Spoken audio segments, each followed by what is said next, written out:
Coming up on Mount Hermeneutics, we are talking HE double hockey sticks. That's right. Hell. Talking hell. Are we going to go there? Is anyone going to go there? Is it a thing? Where is it? Why is it? What is it? Just listen to us. We'll tell you. Hell yeah. Keep it right here.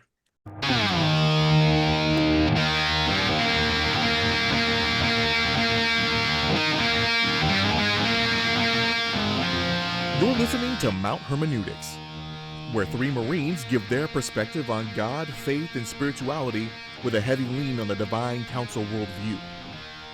This is not your grandma's Sunday school, nor is it always for the Christian faint of heart.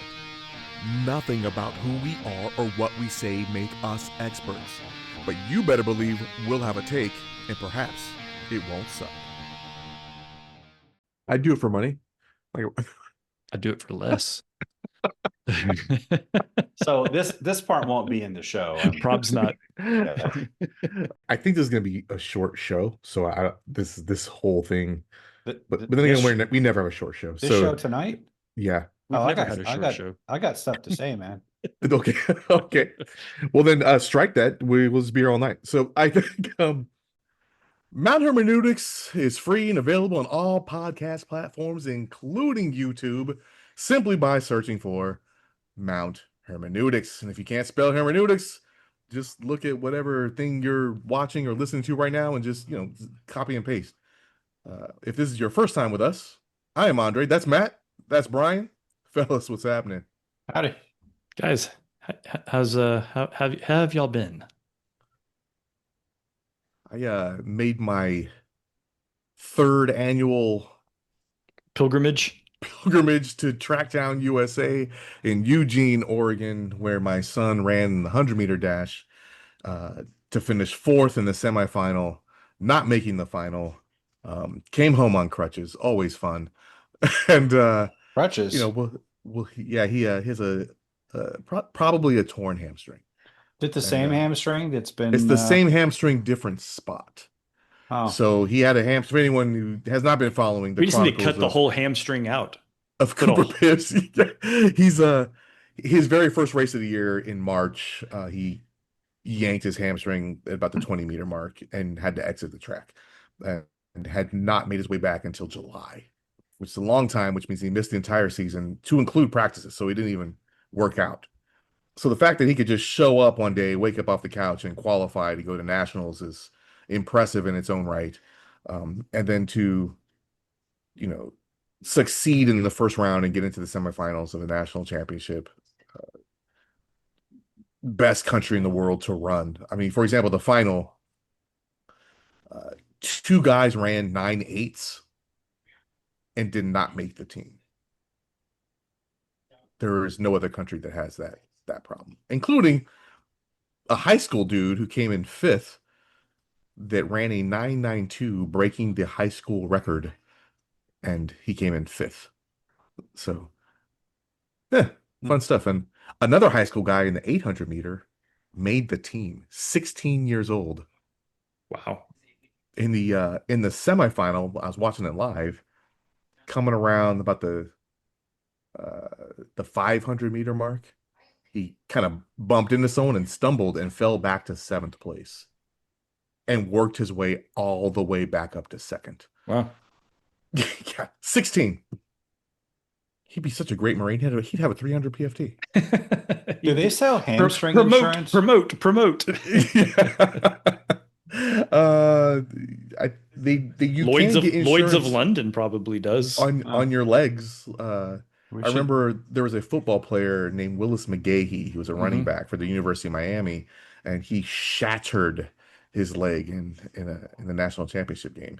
And he had insurance on the legs, and he took out $2 million policy on his legs, and he made the NFL anyway, and actually had a pretty decent career for a short time.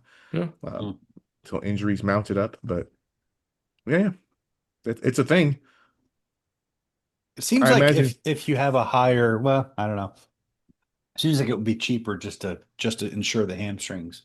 So to cheer my son up before we caught our 7:00 flight on Saturday, we went and watched Fantastic Four, which is pretty good movie. He must have really enjoyed sitting still in a movie theater with He a torn totally hamstring. His crutches became inconvenient for our car Yeah. and for the so this guy's like he was wearing a brace on his legs, so he had to get stopped by TSA and get the whole bomb residue filters on his Hmm. legs. He's like, what? Yeah, that sounds lousy. That Had to sucks. put his crutches through the monitor. This It's been a busy week. There's lots going on, but I mean, Cooper's situation notwithstanding. I mean, we've got what was the mountain Krashenikov in Russia erupted after six, Oh, 700 yeah. years. Yeah, spewing into the atmosphere. We've got an alien ship allegedly hurtling itself towards Earth. Sydney Sweeney's a Nazi, apparently. apparently. Like Yeah. there's lots going on, man. Like it's been a busy week. And we haven't even had any like AI apocalypse stuff happen. No, that's all like real. I Yeah. was I was in a Mormon church yesterday. Okay. Yeah, my granddaughter was blessed. So Hmm. yeah, Okay. I had to show up to that, do the brunch festivities with family Did you members. wear the underwear? I didn't. I do not rate the underwear. You have to go through the temple endowment ceremony to get the magic yes, underwear. yeah, And and that's true, Brian. Look at yeah, you yeah, with I your know stuff. LDS knowledge. That's Yeah. I sat next to Cooper's girlfriend, and she's like, "What's happening right now? Wait, what does that mean? Why do they have their own book? What is that?" I wish So I'd been there. it was funny because Cooper's like trying to answer. He's like, "Dad." I'm like, "What? What's going on? What do you?" He's like, "Hey, tell her what the book is." I'm like, "You've been a member your whole life." Yeah, but you've been longer. I But I mean, have not. But I'm not. It's like, you've yeah, been but around it. he's like, whatever. You've Just been tell her. Mormon adjacent longer. You can tell her like in her language, like whatever Christian language that is. Whatever We're having this Christian conversation language. on a pew. We're having this conversation on a pew.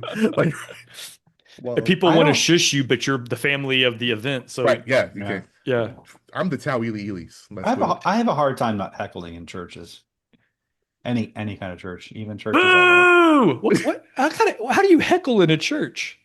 And Heresy! because it's the That's first. heretical. It's also the first Sunday of the month, which when the blessings go, right? Uh-huh. Which also meant it was fast and testimony meeting. So instead of a lesson or any kind of sermons from the layman, it was people coming up and bearing their testimony to Uh, Jesus Christ, which I mean, bless their hearts. in the most My southern in the most southern meaning it possible. is my least favorite day. In fact, sometimes when I haven't gone in like a couple months and I go, I'm like, oh, are we here on Fast Sunday? Come on. So That annoys me with real Christianity. with Um, real Christianity. yeah, I love it. There was a guy I saw a reel today that said that Mormons are just Islam for white people, that's kind of legit. Yeah. and just talked about the similarities of I was just a normal guy sitting around till an angel came and told me that Yeah. Jesus and his followers was lost, but I can restore it by this book. And So, I get all the women. and, right. They're, Well, in fairness, they all got all the women. Well, I mean, but Brigham got most of the all of the women. once the first guy like established the like was the showed the proof of concept. Hey, if you tell people you're a prophet, they will give you their daughters. In Like fact, no isn't limit on it. Then they figured But you didn't I have to went be a in on it. prophet to partake in polygamy, though. isn't there like a joke to use to with the idea with the progenitor of the Mormon church, not Joseph Smith, but Brigham? Is there a There's a There's a joke joke? in that his name, Brigham Young? Brigham Young. Bring him, Okay. young. I see Bring what him, you, I bring see them what all, you, bring him young. I see what you did there now. No, Dre, you don't have to be a prophet, but you Yeah, do but have. it's not like you're the But prophet, so you get to. So but if you are the prophet, you do get to decide like how many wives does this guy get? Is he gonna play ball? Is he gonna be Why else would you be a prophet?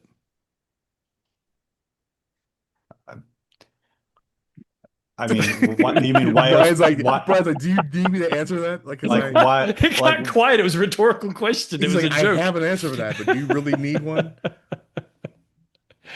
Brian's like, "Where's my disavow button? I need a soundboard." yeah. Anything that these But clowns no, say. the testimony thing, like this isn't the show, but it could be a show. It when you read about like in the New Testament, like giving their testimony of Jesus, Hmm. they're like the Greek word is martyrion, where we get martyr. It just means eyewitness, and I a martyr is one who brings testimony, like as in a court of law or in historical sense. So when they talked about giving their testimony, they're talking about like testifying to empirical historical events in which they saw the risen Jesus and in which like they were witnesses to his actual ministry, and that content, their testimony, that that's what became the gospels. When we talk about giving our testimony, we're talking about this kind of private, subjective, internal experience of God answering our prayers. And I don't dispute that God answers prayers, or that we have, or that we do encounter God truthfully, and but yet internally and subjectively. But we also mistake a lot of feelings and circumstances and kind of subjectively interpreted things as God when they're not. Anyway, it's not the same thing. And I feel like when we talk like that, I feel like we're all just kind of tourists. We're kind of like we're kind of cosplaying as Christians. So, Brian, do Um, you not have a testimony of Jesus Christ? I could tell you my conversion story. That wasn't the Um, question.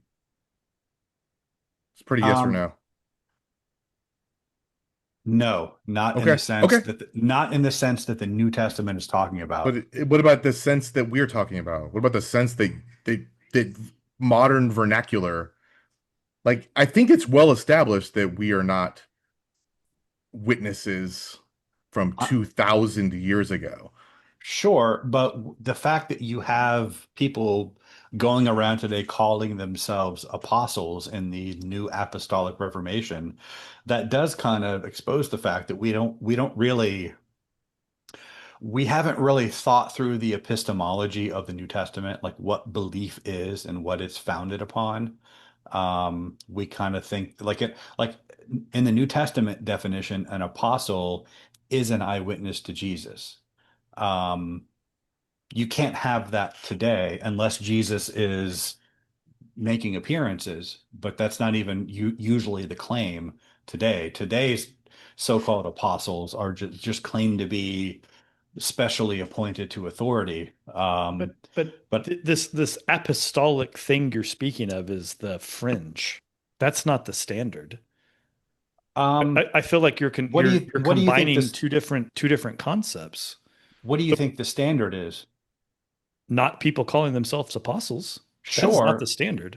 but I think within the mainstream church, there is so little understanding of like first and foremost, the epistemology that is presented in the New Testament, the basis for belief, why we believe that we're kind of open to those sort of fringe movements. And it's not actually that, it's kind of a big movement. Like there's somebody in the White House right now advising the president who is part of this movement. And I don't think your garden variety churchgoer understands how, how how preposterous it is and why it's preposterous that somebody in current year would call themselves an apostle. But anyway, But that's actually a different show, and I didn't mean to it is a hijack different the. show, but it's kind of interesting. I think, how can you have complete and total faith without having a testimony? Well, you're using testimony in a different sense. I don't. My faith is I'm not not. disputing that. I'm just saying. My faith is not founded predominantly on what on my own what you would call a testimony. It's founded on the apostolic testimony. Now, But I did have my own experiences by which I came to a knowledge of Jesus Christ, but ultimately those experiences serve to bring me to the apostolic testimony. It is a profound mistake that we commit today in the church when we talk about the individual person's testimony as an apologetics or evangelism tool. The like it the We are not called to give our own testimony of Jesus and convert people by that. We are called to bring people to the apostolic testimony, to the testimony of the apostles of Jesus in history. And the irony is that like a lot of like modern form critics, like what we would call critical scholars, lib, theologically liberal scholars who make distinctions between the Christ of faith and the Jesus of history. Their belief is that the early church, when they composed the Gospels, they didn't really care about historical reliability. What they really cared about was the so-called mystical Christ with whom they believed that they encountered in their services and their ecstatic experiences, who was basically a subjective kind of internally experienced social construct distinct from the Jesus of history, albeit supposedly based on the Jesus of history. That's the paradigm that they use to kind of explain away the Gospels, um, which is refuted by the evidence. But modern Christians actually kind of operate in much the same way that they were talking about, that they used to dismiss the early church as being historically grounded. We're kind of playing into that ourselves by treating our own personal testimony as if it's even in the same category or the same thing as that the encouragement to bear witness and give testimony that you find in the New Testament. That's the basis we use for giving our own testimony, and we've totally misapprehended what that means and why that's there. Is I could offer that you're making you're putting too big of a requirement or a threshold on what is testimony, right? So obviously words change in meaning. And it seems to me that in modern mainstream churches, when a Christian gives testimony, they're simply sharing with their church family in ways in which God has touched and affected their lives, which is in no way, shape, or form replacing or subjugating the apostolic testimony of what really happened with Jesus and why God is real and the Bible is the truth. But it's more of, hey, this happened to me and I could feel the hand of God. And I wanted to share that with you because it's a great moment. And I just wanted to let you guys know that God works and moves and answers prayers Sure, and but performs miracles.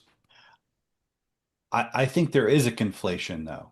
Um, There could be a conflation, but there there is by default a deflation. I mean a conflation. Like I've been in churches before when like they have and this is not a fringe thing. This is a pretty mainstream thing. Although I don't know the church I was in was offering to give classes on how to prepare your personal testimony. And this was in the interest of using it as an evangelism tool. Um, and those verses where Jesus told the disciples to go out and bear witness, that was cited as the justification for it. Because the early church won people to Jesus by sharing their testimonies, we're going to win people to Jesus by sharing our testimonies, which is totally absurd and misses the entire point. I I don't think so. What? Hold on. Let me ask you. You you don't think so that you don't think that that's happening, or you don't think that, or you agree that it's happening, but you disagree that it has that meaning and and causes that damage. the latter. Um, um, You want to let me explain why? Or yeah, you want it? Okay.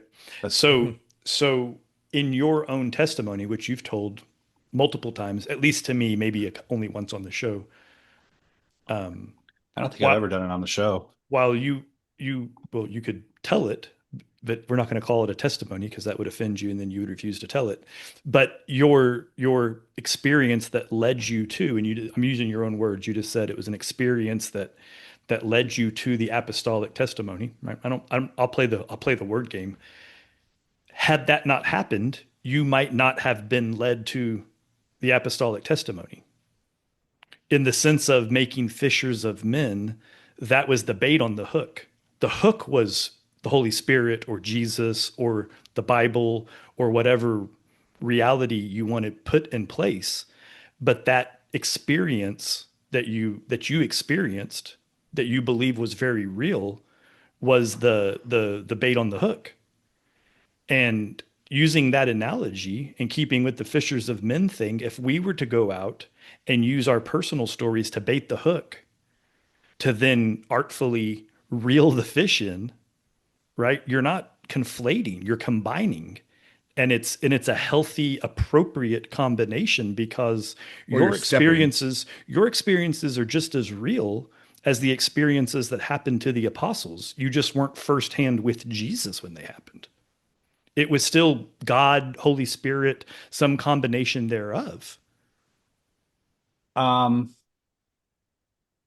I never use my own quote unquote testimony for evangelism purposes. Now, if I'm in a church setting and people ask, like, how did you come to know the Lord? I don't have a problem telling them that story. But often what happens, I don't know about often, it's happened enough times that I've learned not to do it and I won't do it anymore. I tell people, like, a non-believer will ask me, well, how did you become a Christian? Mhm. Um, Today I prefer to, like, well, let me rather than explain this, give my own life story, let me just tell you why I'm a Christian. And then I take it back to the historical fact of the resurrection or the apologetics arguments. I don't give my story because often when I have done that, people will they'll think that well, that needs to happen to them before they'll attend to it. God, in some people, they might believe, but they think, well, God didn't do that for me, so maybe I'm not as special as Brian. Or Um, maybe they're not as freaking difficult and stubborn as Brian. well, yeah, that's usually what I rebut with. No, you didn't need the remediation that I needed to get me to Right. to to see the truth. Brian, But so we're not talking around it. Would you mind telling your story for the show? um, Just I, broad strokes. You don't have to make it like hyper a whole thing, but I mean, it's kind of weird that we've talked around it now for 10 minutes. well, it's kind of a series of events, each of which kind of needs its own background. I'll say one. You can't just like, okay. Um, well, okay, I'll do the two Welcome to the things Brian because experience, ladies and gentlemen. This Right. is the Brian experience. hey, man, I This like this is you our at friend, and we already know this was coming. So not you not guys knowing that we were at gonna have this topic, but we know that this is the type of answers that we get, He and we was love who him we for knew it. he was. And we let him off the hook. But continue, you please. asked for it. I I Yeah, mean, we did. like did. I did We did. ask. Yeah.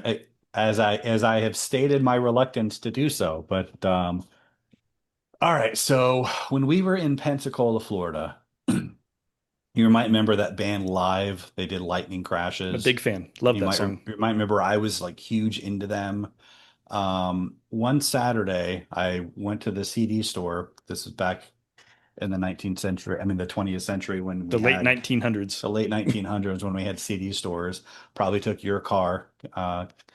But I got their first album and I brought it back to the barracks room and was reading the lyric sheet as one is wont to do when they get a new album. And there's a Because there was no song, internet, there was no way to know the lyrics. yeah, there's a song called Operation Spirit, and the lyrics went, heard a lot of talk about this Jesus, a man of love, a man of strength.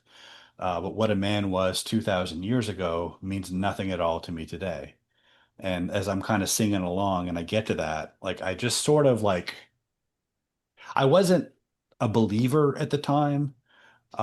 There had been times when I was in a pickle and I would pray and like the pickle resolved itself. It just in an unexpected way often.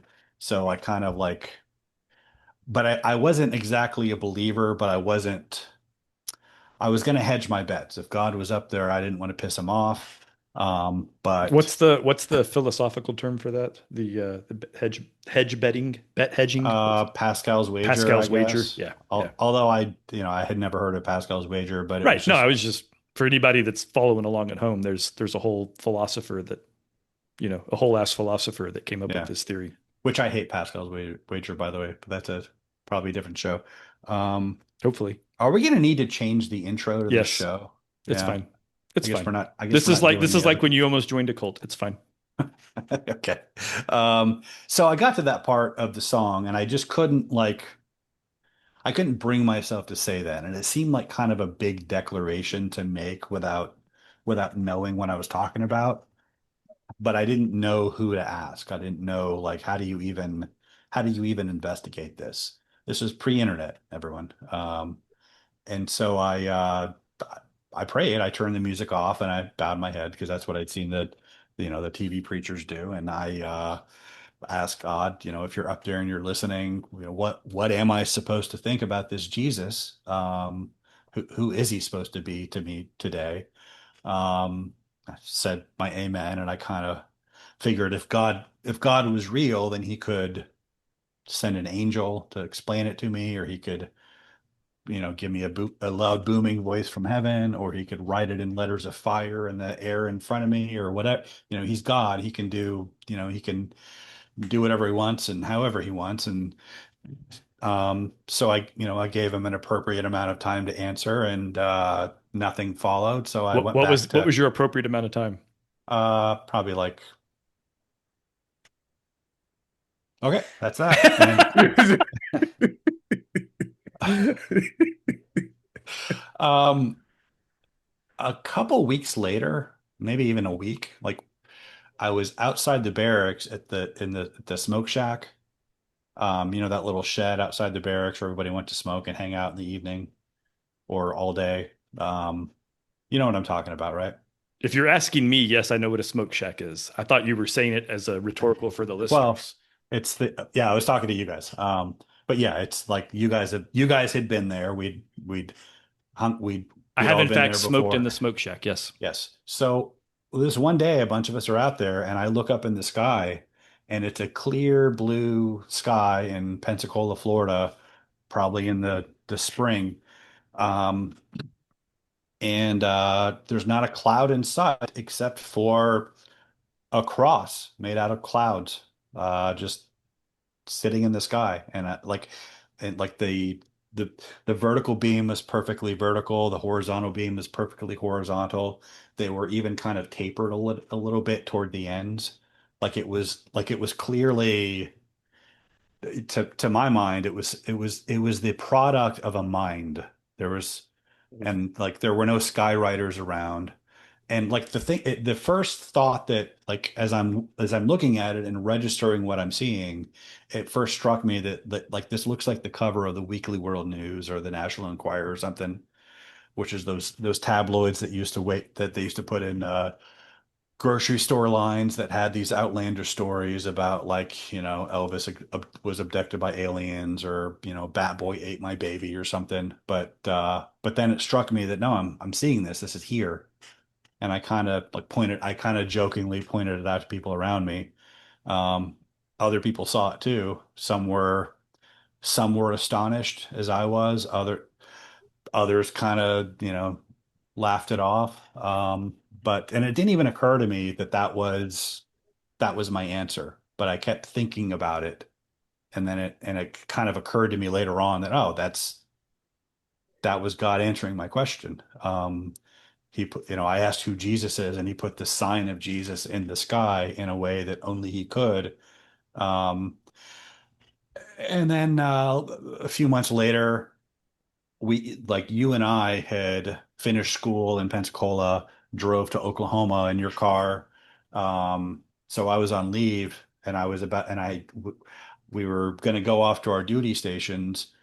A few days into my leave, I figured I should look at my orders and my plane tickets and see, you know, when I need to go to the airport to go to Hawaii. And I had it all in that my service record book. It's that thing that they issue us in boot camp. It's just a big vinyl folder with all of our records in it. I couldn't find that. I that was I checked everywhere in my dad's house, like twice, wasn't there. I called you, probably like enough times that you started to get annoyed. And to the listeners, he's nodding. And I was so desperate. Like I was going through my little sister's underwear drawers, like among other places. I Like think I'll cut that out of the show.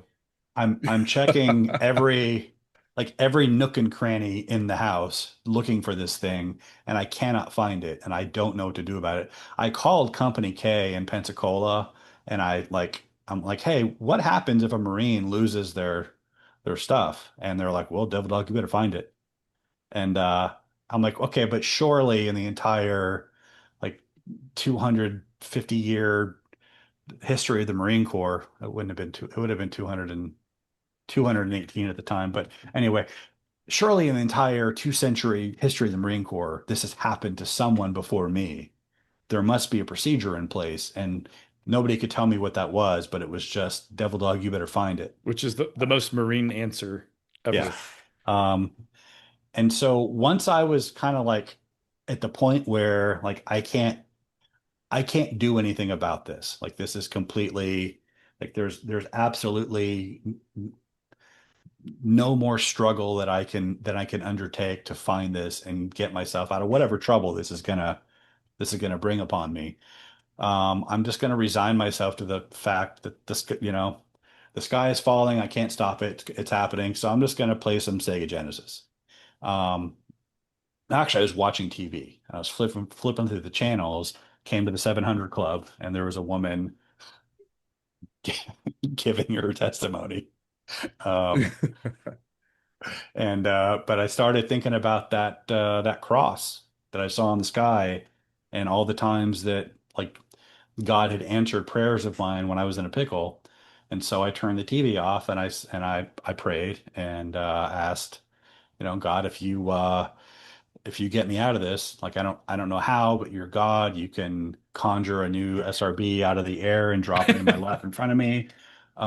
You can, however you do it, I know you can get me out of this. If you get me out of this, then you have my word that I will go to church every Sunday for the rest of my life. I won't drink so much anymore, and I will always use a condom. Because, you Brian's know, probably held up to one of those three. um, well, so said my amen, because that's what you're supposed to do. And I kind of waited for a second to see what would happen, An appropriate and amount of time. appropriate amount of time, and nothing happened. And but I was still at the point where, okay, now I've done everything I could do. Um, and so I went back to watching TV, and a couple hours later, my phone rang, and it's who could it be but Matt Moore. Your mom found it under at the bottom of a basket of laundry.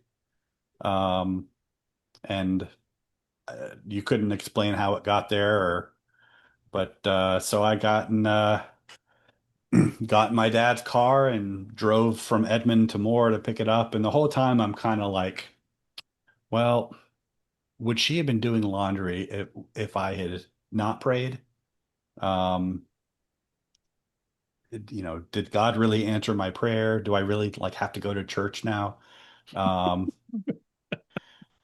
and I'm not really like an extrovert. Like I'm not really, it's not in my DNA to just like go into a strange building full of strangers and just join in. But anyway, got my SRB from you and went back and wound up going to Hawaii. And there was a there was a dude there that everybody kind of warned me against because he was one of those Bible thumpers, he's a big fat hypocrite, and he's just kind of a no fun at all, and he's a big drag, and so stay away from him. His name is Jeremy Zoki. He's going to try to, invite you to church. And I met Jeremy, and we hit it off pretty well. He seemed like a pretty good guy. As I was warned, he invited me to church, and I kind of, we were talking about things as well. And he was, he was raised by a pastor. He was a very like zealous, outspoken Christian. Um, and so we were, God just brought this person into my life who, was a mature Christian. He was a couple of years older than me. But at one point I asked him, I'm like, well, why do you believe this stuff? Like, why do you believe Jesus rose from the dead and that he's the son of God and that the Bible is all that stuff? He gave me a copy of Josh McDowell's More Than a Carpenter, which like I tore through in like one sitting, and it totally blew my mind. And I couldn't not believe after I read that. Um, but I was dating this girl. Um, this is really terrible. But it's kind of if I had any like sense of self-preservation or thought that my reputation was more important than the truth of the story, I would not tell this. But I was dating this girl. I didn't really like her, but she was pretty hot, and I really just wanted to sleep with her. Um, As one does. but As young Marines in Hawaii yeah, often do. but like Jeremy kept inviting me to church, but I knew like I can't go to church on Sunday morning and after sleeping with this girl on Saturday night. It's just not like those two things are not compatible. But I'm not gonna not sleep with her. Like I'm this close. She's like this close to just giving it up. And one day I get a call at the barracks, and it's her. She's dead. Oh. No, it's her. And she's like, I want you to promise to do something. Okay, what? Well, you got to promise to do it first. I'm like, what? And she, we did this back and forth. She wouldn't tell me till I promised to do it. So finally, just to kind of resolve this impasse, fine, fine. I pinky promise, whatever it is. What do you want me to do? She want me to go to church with her. And So now I'm kind of at a fork in the road. I'm like, do I go to church with her so that I can get laid, or do I go to church with Jeremy so that I can, do what I promised when, God got me out of trouble? Church is church. Well, but if I'm in church with a girl that She's probably way hotter than Jeremy. actively trying to sleep with, it's not the same experience as going with Jeremy. Like there's an ulterior motive there. But finally, Easter Sunday that morning, I mean that Easter, I meant the sunrise service, Easter Sunday, went with Jeremy, and it just kind of struck me when I was there that it was on a beach, that it was water just like that he walked on. It was a beach just like this where he met with his disciples after he had risen from the dead. And I was just struck by the fact that all over the world this day, there are people getting up to do this, to celebrate that this man actually rose from the dead. And that I didn't understand what that meant. Um, I'm still learning what that meant. I think I have a better grasp on it now, 30 years later. Um, but it just like I knew, like I grew up on comic books reading about people finding, ancient weapons from long lost gods and becoming superheroes and learning the secrets of immortality and the secrets of the universe from, all of these kind of fantastical, fantasy and sci-fi stories. Here, I was staring at something that was far more real and profound, and that it was the secret to immortality. It was the secret to it was the meaning of existence, and God had been calling me to Him, and so I that's the day I gave my life to Jesus, and it was kind of it was joyous, but also sort of like I could sense his welcome, but also his disappointment. Like, why did it take all this? Why didn't you just do what you promised when I came through? Why didn't you seek me when I answered your prayer? But it was, it was like, it was like the prodigal son. Like he just, I was home now. Well, there And, was no disappointment in the story of the prodigal son. well, except in this version there was. So, Or, but but I'm pretty sure the prodigal son probably projected some disappointment on his father, much like Brian Hmm. projected disappointment on God toward him.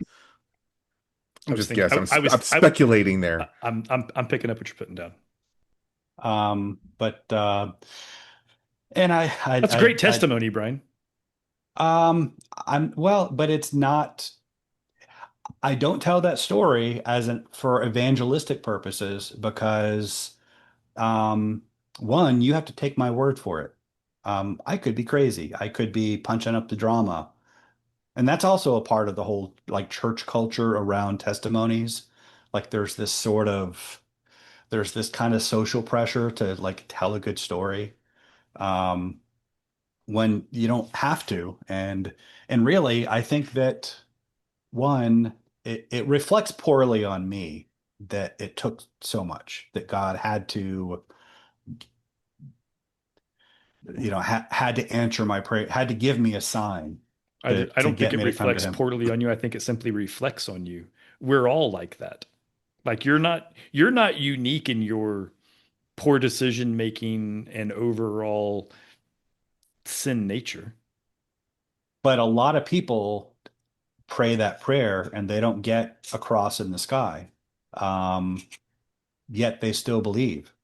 Or worse, they hear my story and they think, well, if God doesn't give me a cross in the sky, then he must not want me as badly as he wanted Brian, or I must not be that important to him, or maybe none of it's real anyway, because this is how God operates and supposedly, and he's not doing it here. The Yeah, the I the think consistent I go to the message, story of the 99, right? Like, um, oh, I mean, but to me, it's as simple as I joked earlier, but I mean, any of our listeners, I think you're probably laughing as I said it, or I'm saying it again, but at the same time, like God knows us, right? He knew us when we were formed, before we were people. He knows our inner thoughts. He knows who we are, yet He loves us anyway. He knows what a stubborn, bastardly curmudgeon you are, and yet He loves you anyway. And He well, wanted you, and He knew what it was going to take to get you back, but and He was willing to do it. my point in all this is not to rend my garments and tell everybody what a wretched sinner I was. Um, my point is that, God doesn't promise to do that for anyone, especially not for everyone. And when you using that as an evangelistic tool, like I will tell other Christians that when asked as a matter of fellowship, I'm not going to tell unbelievers that. I'm going to direct them to That's things that they can investigate for themselves sure. that are I verifiable. get it. And you said that earlier. I mean, I get your point, and I'm not suggesting you're wrong. I would redirect the conversation that when Dre was what started this whole dialogue was Dre talking about testimony being given at the Mormon church. Um, they were given the testimony to Mormons, right? When people come up in front of church on Sunday and give their testimony in a in a mainstream Christian church, they're given the testimony to other Christians, right? I told you guys, I told the show what I would call my testimony, my little moment on Camp Commando, right? Where I stopped playing Let's Make a Deal with God. I don't think that was unique in with regards to other people need to hear that story so they can become a Christian. That was just my story and what brought me to where I am today in my walk with God, right? Like a testimony in the modern sense, and I take your point about the original meaning of the word, etc. But my takeaway or my leave behind, whichever you want to call it, is that in today's world, testimony is used to simply drive home why this person is where they are in their Christianness, right? Like it's not, and maybe we need to be more careful with our words. Maybe that's the Brian takeaway, right? Is we need to not think about our personal testimony as an evangelical tool, but I don't think it hurts to throw it in as a little flavor, right? A little I might be taking a little bit of liberty with the verse, but we're supposed to be the salt of the earth. Salt Eh, is seasoning, right? It adds a little something, little salt bay on top of the story. It's not the story, right? I don't know. Um, yeah, and just to be clear, I'm not again, as a matter of principle, I'm not saying, and I'm to add to your point and to clarify my own, I'm not saying never tell anybody your own personal conversion story. Um, it's just, but I think that the church's collective epistemology is so warped and so misguided, and we think of faith as that we think of faith as this thing that just sort of happens to you, and that it's like by definition it's a different it's a different realm of knowledge than history or what can be investigated by reason. It's all subjective and intuitive, and you're waiting for disembodied mystical forces to act upon you before you'll have faith. I think the church's kind of complacency in that regard has prevented us from understanding the real importance of apologetics. So we neglect apologetics. The vast majority of Christians can't make the case for Christianity. They can tell you why they personally subjectively subscribe to it, and they might have genuine miracles and answered prayers from God to support that. Um, but a lot of times it is sort of open to interpretation and it is entirely subjective, and you got to take somebody's word for it. And you ask a Muslim why they believe the Quran, and they'll swear by, the beauty of Allah and how he called to them through it. And, Mormons will, and, you ask a Mormon why they believe the Book of Mormon, investigate it historically, and it's very hard to make the case that Joseph Smith was a legitimate prophet, but they'll tell you they've got that burning in the bosom they feel when they read it, and that's the Holy Spirit confirming its truth. Um, every religion has that. Only only genuine Christianity, it has a historical event that can be investigated and verified regardless objectively, regardless of what anybody thinks about it. And when we put the emphasis on our personal testimony as if it's evidence for our religion, we muddy the waters. We distract from the fact that Christianity does have that objective historical case that you could that should be made for it. Anything that you have to say about your personal experience is merely supplemental. Yeah, And you said that, Matt. yeah, And I would be fine with that if we were doing the apologetics thing. If yeah. we No, I get if it. That's why I said I get your point. Maybe Christians should be a little more careful with their words and with their expectations of their words. But I'm just. I mean, maybe that's the whole takeaway. Dre, what do you think? You've been. I think that the more I hear this conversation, the more I want to defend Mormons okay. because I the knew that. I knew that was context coming. because the context of what they're doing on these fast and testimony Sundays is one, they're taking time out to actually fast and pray for something in their life that needs to improve, or they want to help somebody else, or what were the reasons that we fast, right?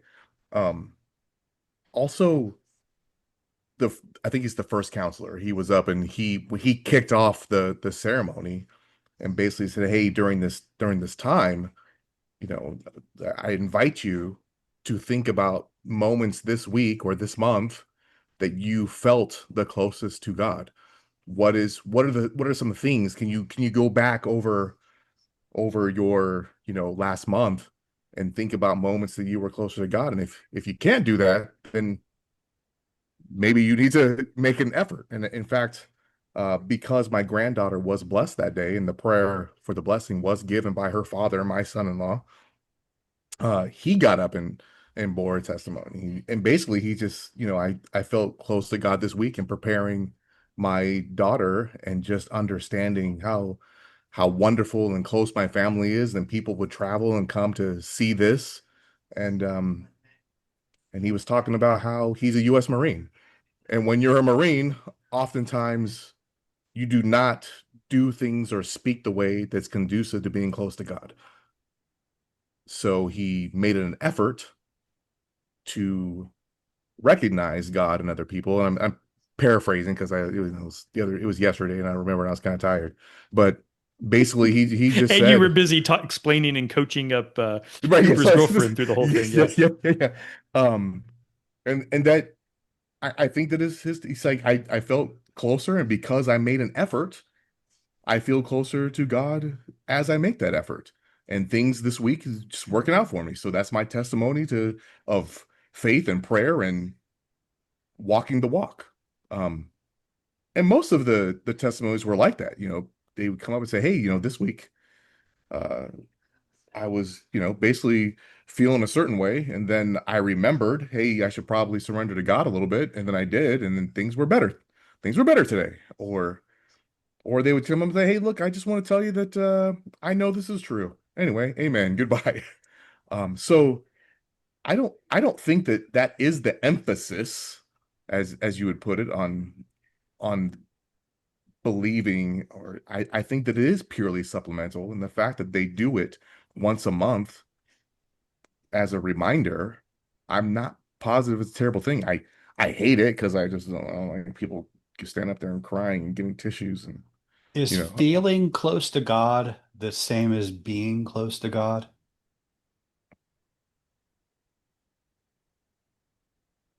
it can be.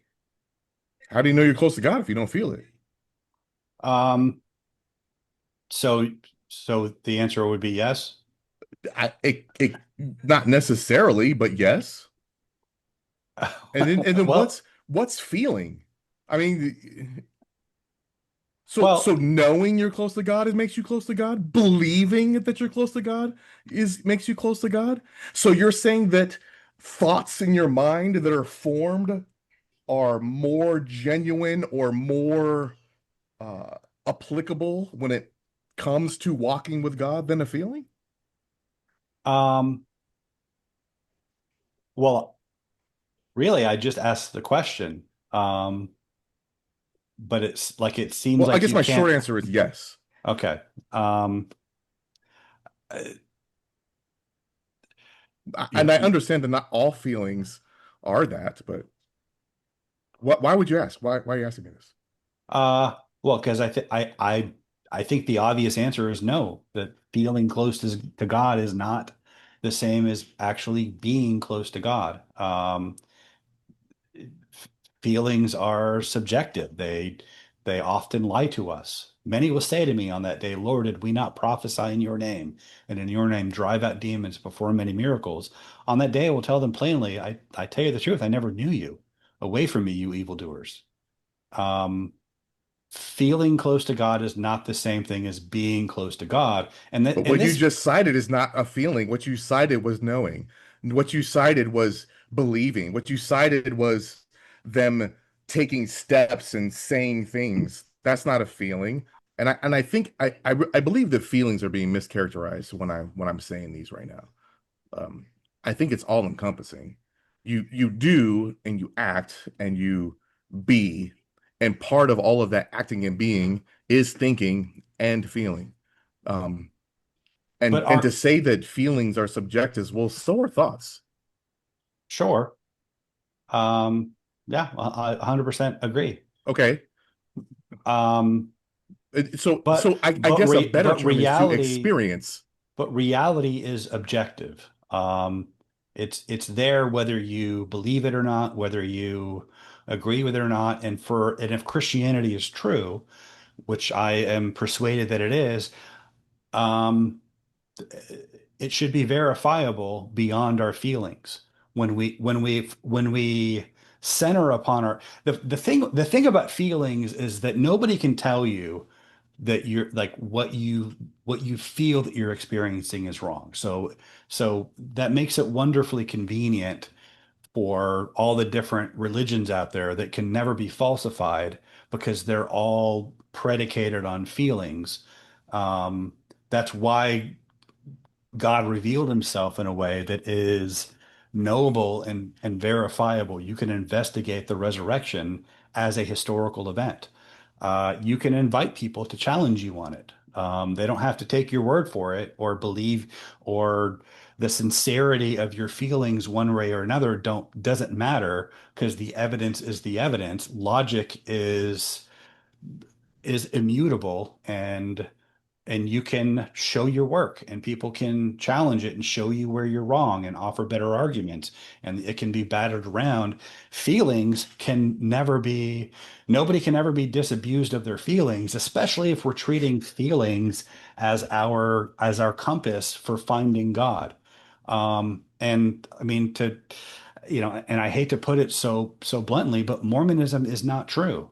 The Okay, God of okay, okay, Mormonism is okay, not the God okay. of the Bible. Oh, okay. That and whether that's fair or not, you cannot sit there and tell me that somebody who is mindful and adjusts their behavior due to being mindful, trying to be closer to God, regardless of their fucking religion, is not a good thing.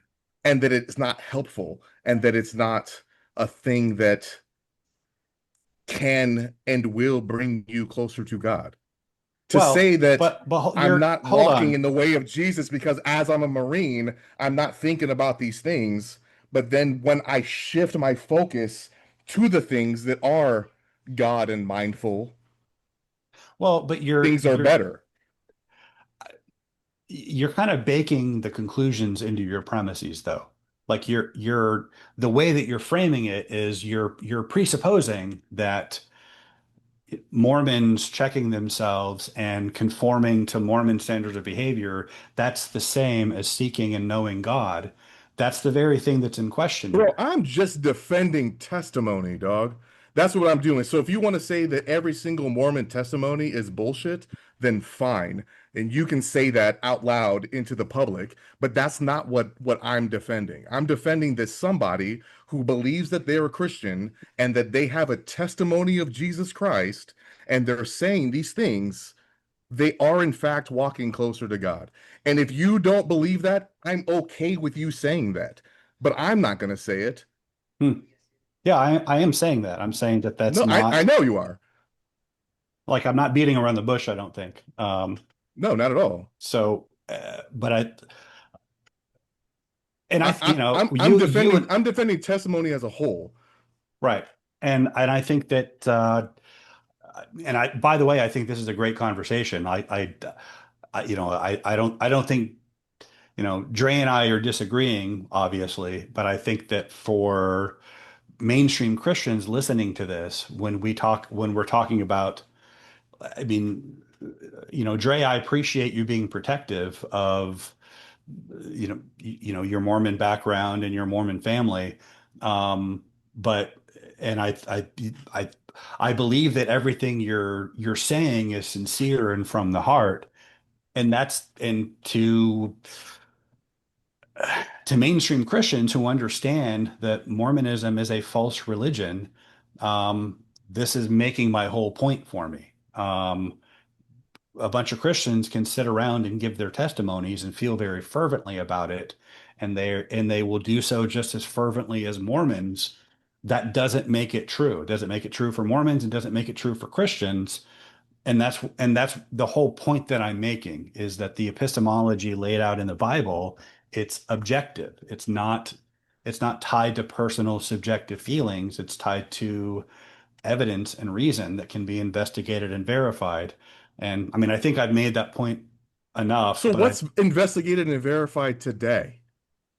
So everything that's investigated and verified has to go all the way back to 2000 years ago, or it doesn't matter? I don't understand what you're asking. Like what, like, I'm asking, you said that everything, what is, so if you are, so what's the point of having any testimony today? If it doesn't point back to then it doesn't matter. It doesn't matter what you think or what you feel today or what kind of burning in the bosom did you have for God today. Then what the fuck is the point? What is the point of anything that happens today? So if we're just pointing back to 2000 years ago, for apologetics and evangelistic purposes, there is no point. It doesn't have a why does it have to place. be apologetics and evangelistic purposes? Because What? that's the specific thing that we were talking about when this topic was broached. Again, like I've said before, I don't object in principle to a Christian relating their personal experiences or their conversion experience or talking about answered prayers among other Christians. The specific thing that this conversation started from me objecting to was using the personal so-called testimony as an evangelism tool, as an apologetic for Christianity. It has zero bearing on that. But when And I'm we saying that it's not always or even as often as you think that it is. I don't think that's used as an evangelistic tool. That's my whole point. Well, Dre, as someone who's been involved in mainstream evangelical churches for the past 30 years, I can tell you with authority and credibility, it is a thing. It is a thing that happens a lot. I have been in churches where they have offered classes about how to craft your personal testimony for evangelism and apologetic purposes. They use those verses in the Bible where Jesus told the disciples to go out and bear testimony to him, to bear witness to him, starting in Jerusalem and Samaria and to all the world. Um, they'll use that as the rationale for it because the disciples spread the gospel by giving their testimony. We're going to spread the gospel by giving our testimonies, and that is the wrong way to think about it. And it conflates our own subjective experiences with the objective, verifiable, investigatable testimony of the apostles. So Well, I can tell you as somebody who's investigated church for 50 years that never one time, never once have I been compelled, driven away, or come closer to church due to somebody's personal testimony. It's never been used as an evangelical tool on me, and even if it was, it didn't work. So, okay. well, we've had different It experiences, didn't Dre. work.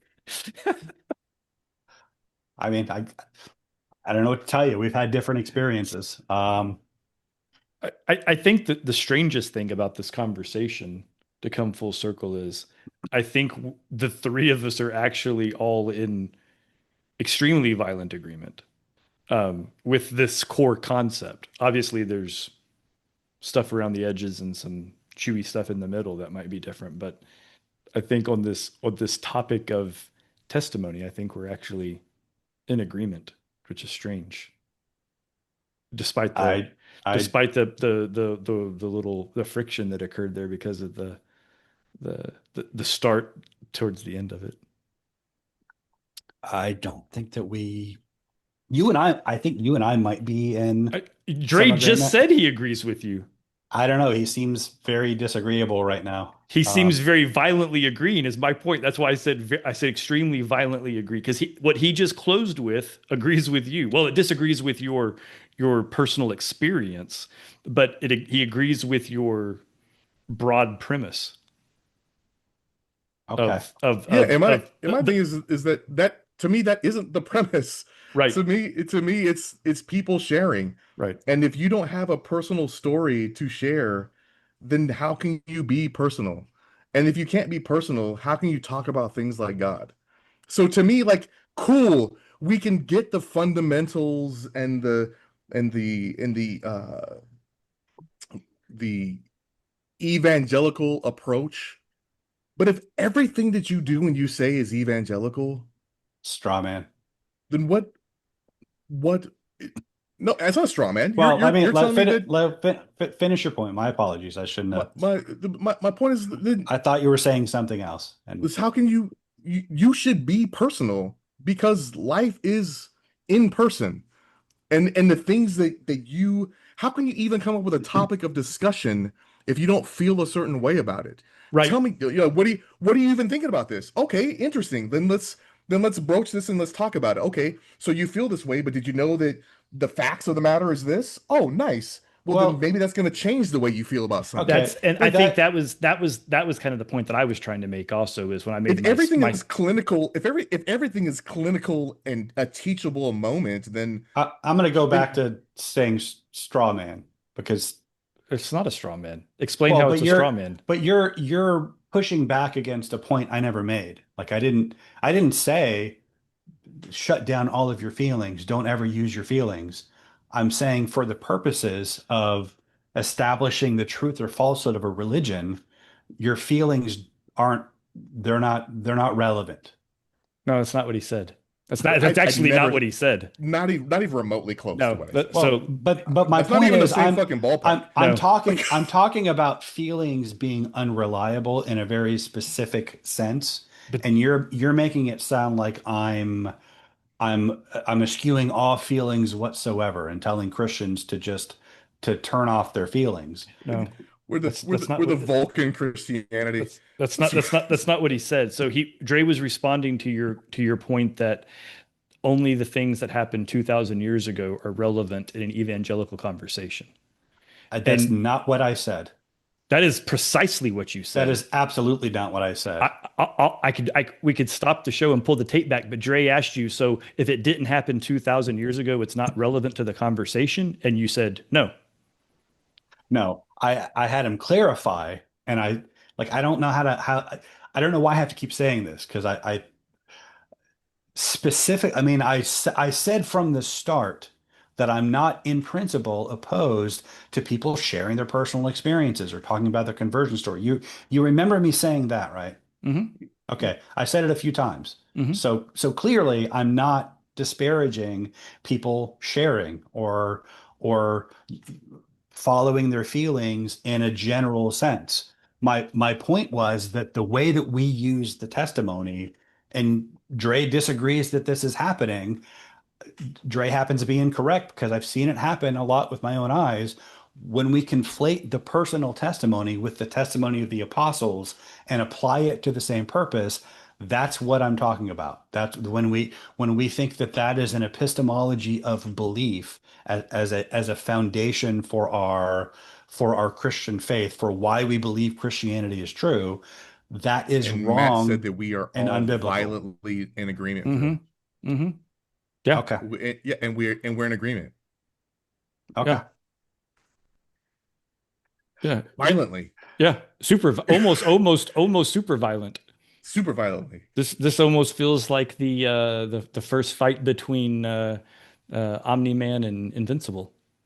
But it is a tool. It is Yeah. a tool to And gather people together. and It's a tool. that's all I was trying to clarify is that using your personal story as an entree or a starter, an appetizer, a way to personalize the real story is kind of the point. And it, it's I agree with you, Brian, that if there are churches that are saying, here's how you craft your story to be evangelical, that's bad. But there's no reason you couldn't say, hey, everybody in this room, write down your personal story. Okay, now I want you to find a natural connector to drive that story into the apostolic story so that you can tell the real story, but you can use a little, hey, did you know that once upon a time this happened to me? Cool. So anyway, let me tell you the story about Jesus and the apostles, right? Like that makes sense. Like if I was just going to riff on your story, right? Like, hey, so I was a dumb Marine. This stuff happened. I made a prayer. God answered it in a very meaningful way. And that drew me to read and learn more. And here's what I learned. Boom, boom, boom, boom, boom, boom, boom. It's all real. Here's why. Rose from the dead, things and stuff, yada, yada, yada. Live forever. No tribulation. Like all of that you could do by bringing them in with, hey, I have this personal thing that I think is really dope. It happened to me. Not that that matters, but that was something that got me over here. And now that I'm here, I learned all this other cool stuff. Like I think that's all we're saying. Well,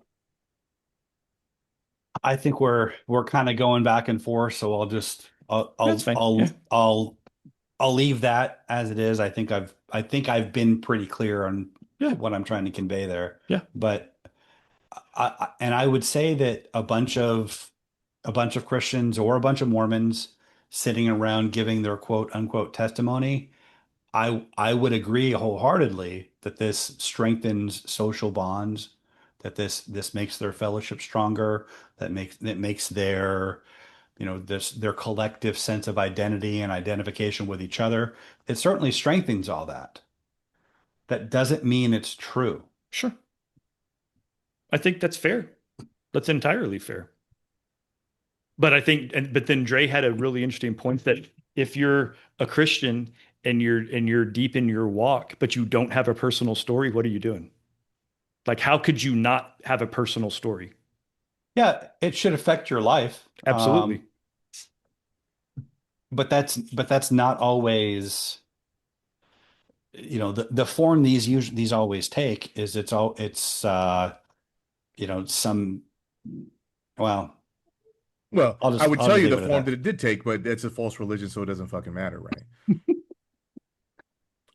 I mean, I Well, told you the form that it took, and if if this was a church that was only doing Christianity, then you probably would have heard me different. wait, so just so I understand, Oh my God. no, I know I'm not even arguing at this point. I'm not sure I understand what you're saying, Dre. Like, can you? What I'm saying is that it was not an evangelical tool. It was moments where people shared where they were closer to God Okay, or had the mindset and the effort to be closer to God. That's it. okay, and that's and I would caution against conflating feeling that they are closer to God with actually being closer to God. Are Um, you closer to God if you are kinder with a God mindset and I don't know, well, I mean, pausing and you're taking kind of in and you're kind of Like, smuggling in, well, yeah, if you have a God mindset and it's truly a God mindset, then of course you're closer to God. But that's the thing that's in question. well, this is going back to an so argument. you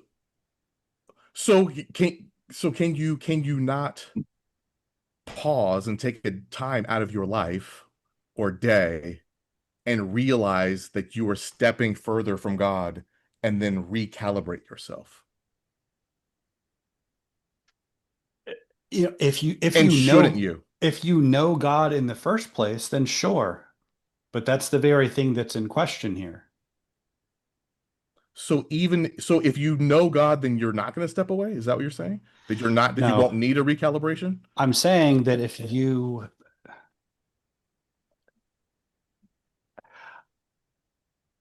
I'm saying that just thinking that you know God is not the same as knowing God. No, I didn't say that. I said that you are doing the things to recalibrate yourself. And the way to communicate that is to, I mean, you know if you're recalibrating yourself in a proper way. And communicating that's kind of a tough thing to do. Would you agree or not?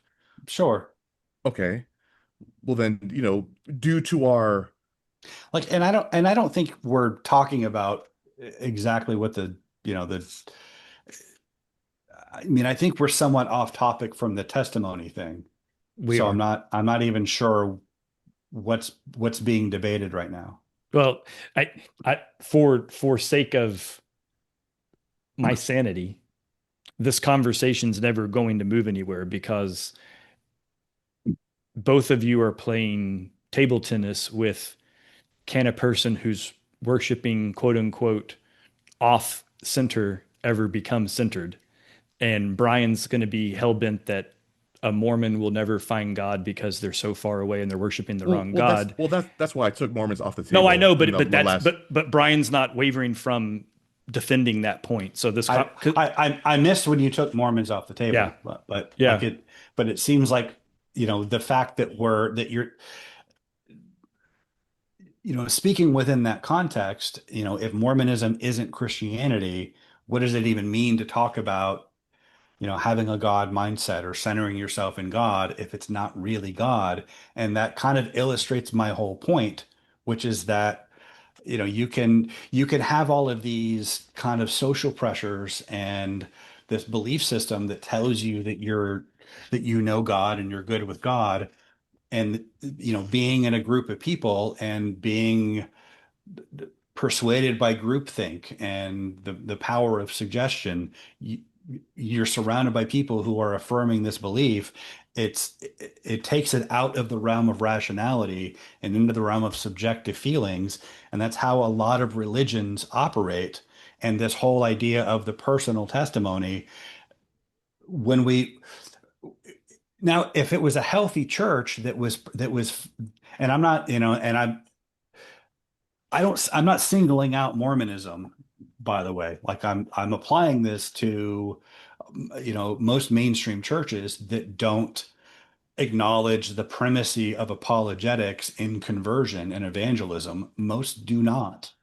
Um, when you don't do that, and I think, and this has implications for our society, for why we're so far from just basic sanity. When we're talking about transing the kids and moral relativism and multiculturalism, and it doesn't matter what you believe as long as you kind of conform to the basic standards of expected social behavior. When you have religions operating this way that aren't insisting upon the objectivity of reason and evidence and the epistemology that you find in the Bible, um, it kind of does become a lot of subjective nonsense. It doesn't mean anything when you don't have that foundation when you talk about feeling close to God, and the whole, personal testimony as the equivalent of the apostolic testimony. That's kind of, that's exhibit A and all that. But anyway, this whole this where this conversation ended begs the question: if a person thinks they're following God but isn't following a strict enough version of God, do they go to hell? That was um, Which I thought where the conversation was going to go in the first place. right. But I So that's mean, an that was interesting. my point, is by saying that, because I mean, we can tie this in and do this episode next week now that I, we I think we took should. this. Yeah. Because um, I think that's an interesting conversation in of itself. Like, what is the criteria for hell? Right. Or for not hell.